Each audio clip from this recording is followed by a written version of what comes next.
dadweynaha Soomaaliyeed ee ku dhaqan Minnesota iyo nawaaxigeeda waxaan la socodsiinaynaa in lagu hayo gawaari cusub oo waliba qiimahoogu uu aad ku raali gelin doono.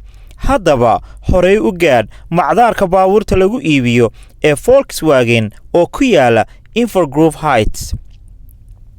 Volkswagen Invergrove Heights waxa aad ka heli kartaa dhammaan noocyada kala duwan ee gawaarida sida Volkswagen, Ford, Chevy, Honda iyo Toyota oo waliba uu ku jiro gaadhiga Soomaalidu ay aadka u jecel yihiin ee Toyota Camry. Xarunta Volkswagen Invergrove waxa aad kala kulmi doontaa adeeg hufan oo heer sare ah iyo soo dhaweyn Soomaalinimo oo ay kula diyaar yihiin shaqaale Soomaaliyeed oo aad loo carbiyay.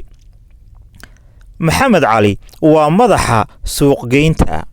community-geenu hadda diversity badan oo baabuurta bay qaataan marka waxaan u haynaa option fiican also waxaan ka caawin karnaa dhinaca financing-ga waxyaalaha offerka ugu fiican hadda anaga aan bixino waxa waaye 0% 72 months taas oo qofkii u fududeynaysa inuu qaato baabuur cusub oo interest la'aan ah ilaa iyo maaragtay 5 sano ama 6 sano hadba inta tabartiisu tahay. Haddaba waa hubaal in aad wax walba lagu fududeyn doono.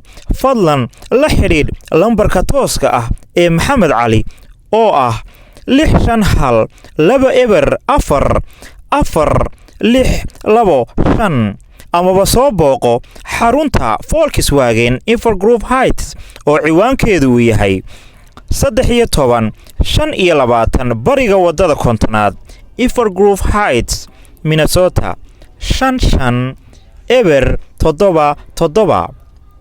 Volkswagen Invergrove kaalay ka rayso kadeedka oo ku raaxayso gaadhi cusub.